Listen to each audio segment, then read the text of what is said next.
We can all agree that no matter what theological position we hold, Islam, the Quran, our Prophet Muhammad sallallahu alaihi wasallam never sanctioned physical violence against someone of an opposing view or theology.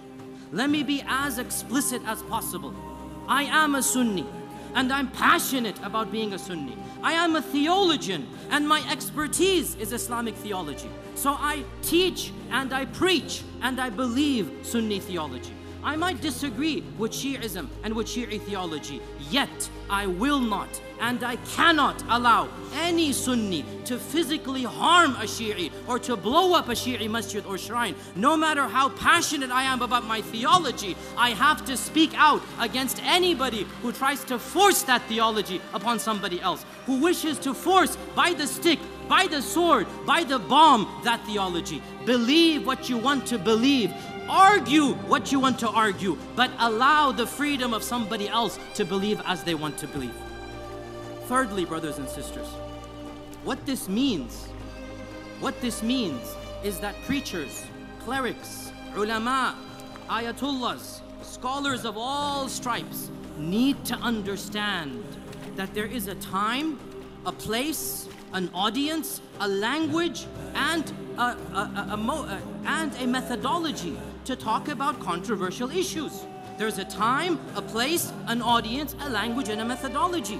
Scholars and clerics need to understand that many times, even if they don't preach violence, by fanning the fuel of hatred, by being stereotypical, by using inflammatory knowledge, by generalizing, by smearing, they might not pull the trigger. They might not have the gun in their hands, but their followers, the people below them, the people who look up to them, they will be inspired to go and kill. So scholars and clerics need to own up, and scholars and clerics need to understand their responsibility is more than just preaching the truth. It is tempering the truth with wisdom. And brothers and sisters, let me be very explicit here. I myself have learned from my mistakes. 2 decades ago, I as well gave inflammatory lectures and speeches. I said things that still haunt me to this day. It was a younger version. I can excuse myself that I was 20, 21 years old, but it doesn't change the fact I made mistakes and I smeared and I used inflammatory language that I myself now regret and I wish I could take back.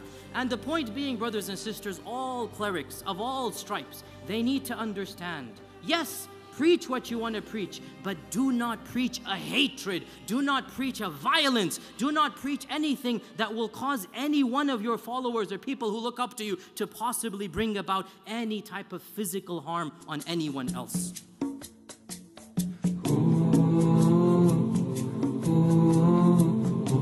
He was an unlettered prophet. He was a mercy and a messenger. He was a mercy to mankind. He was a great favor. He was sent with an irrefutable truth. He was a man dealing gently with all people.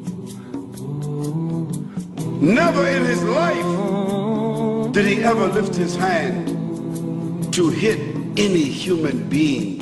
Ever.